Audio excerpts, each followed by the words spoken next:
quickly. You are talking One and a half about minutes. Yeah, no, 1 minute only. You are talking about democracy, which is a very good thing.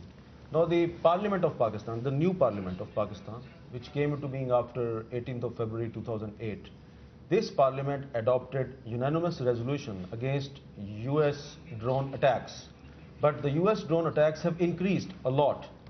So, I am forced to believe that you are not ready to listen the true voice of democracy in Pakistan, which is coming through the elected parliament. You made the point. So you don't respect our parliament. You made the point. Okay, go ahead. Well, you know, I think that on all of these issues, there has to be a recognition of the fact that we are in the middle of a war, number one, which colors everything, and we have to maintain democracy, which is essential. And that is our goal. We want to win the war, and we want to support democracy. Okay, just on democracy, in the bill, there's this mention of how the military is going to be held accountable on many fronts, and specifically then you talk about Pakistan Army not interfering in democracy and not getting involved in the judicial process, etc. You know, a clause like that doesn't strengthen democracy. It basically, in a situation where the military-civilian equation is moving towards a constitutional balance in this country, and you know, a statement, a clause like that in the bill essentially creates problems and destabilizes. Thank you, and if you want to improve the image of America in this country, why have you remained silent on Kashmir, where Ambassador Holbrooke wanted to do something about that? He stood back because of Indian pressure. So why is there silence on that? We are very supportive of India and Pakistan resuming a dialogue over resolving these long-standing issues. We believe that at the end of this process, it has to be a decision by Pakistan and India that anybody on the outside is not going to be able to push or prod, and shouldn't. It is up to you and to your counterparts in India. So we are very supportive of that. So we hope that there will be a resumption of a dialogue, and it will lead to a resolution. The answer to the other question, but we have only 5 minutes left. I have to say that it's very common to point out that in a democracy that is so young, we want to send a message to all the constituent parts of society, support that democracy. I find that very much in keeping. Madam Secretary, I'm extremely happy you've talked about sending a message, because here's a message that I do not understand. And hopefully you'll be able to communicate that to me and everyone over here. You see, you were talking about spending on military, and you gave an analogy between the schools and the military. I mean, how your water supports you over there. When you go into Afghanistan, and you, fight a war over there, trust me, you are in foreign territory, and everybody that comes under fire or in the line of fire is a foreigner. But when our army goes into Swat or Bunair or Waziristan, the chances are that they are fighting in their own territory and killing their own people at the same time.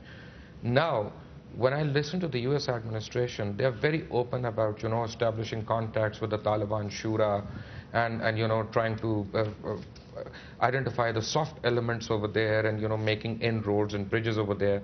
But when government of Pakistan, an elected government of Pakistan, does a similar peace agreement in Swat over here with the people who are actually demanding something that is their right to have, if they have a majority in the first place, why is there a sudden reaction? And then you club Pakistan and Afghanistan together, and you have a different set of policies for them. Well, let me answer that. Should we club the second question together with it? Okay. As long as I can remember the first one, remind me. It's okay. Quick question.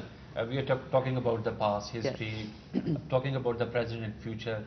President Obama, and you yourself, you guys have said on television that you understand Pakistan well.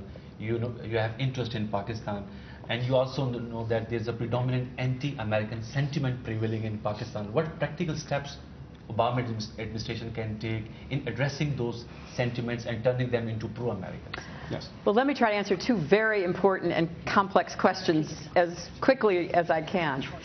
On the question about the Taliban, first, as I understand what the government of Pakistan did, they attempted to reach some kind of agreement with elements of the Taliban in Swat.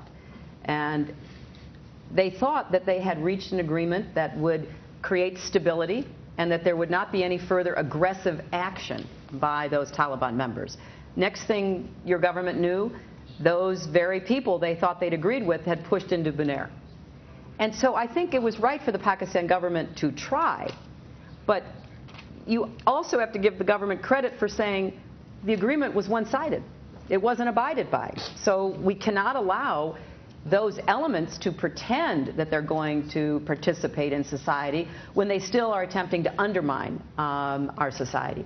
So I give the government credit for trying, and I give the government even greater credit for doing the evaluation which led them to conclude that there was a very aggressive cancer that was eating away at Pakistan that has to be rooted out, because clearly the people with whom they were dealing were not willing to cease their attacks on the society.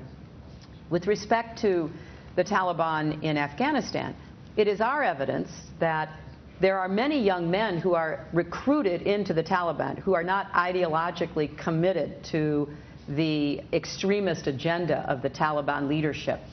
Some of them do it because there's a kind of draft that goes on, and the Taliban intimidates families and communities and demands that these young men be basically turned over to them. Some because they actually get paid. So these are not the hardcore people who your government is trying to kill or capture.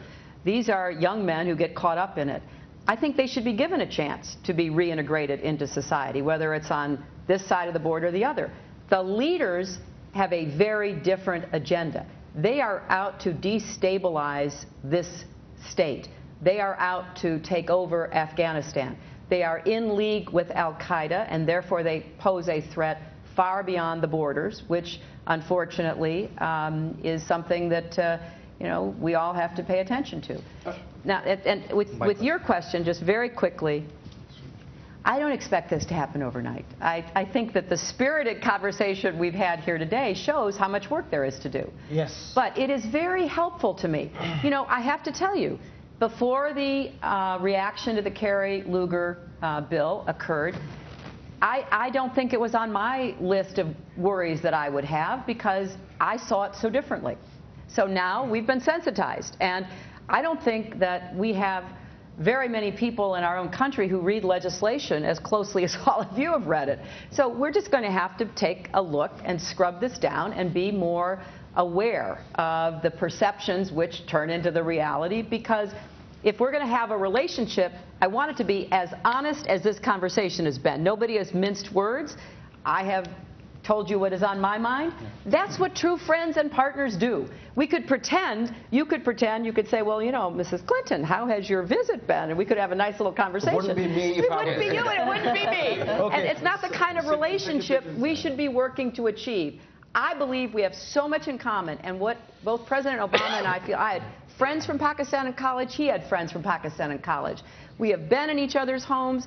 I have so many, very positive feelings about this country, but I know we have work to do. So I'm going to work at it.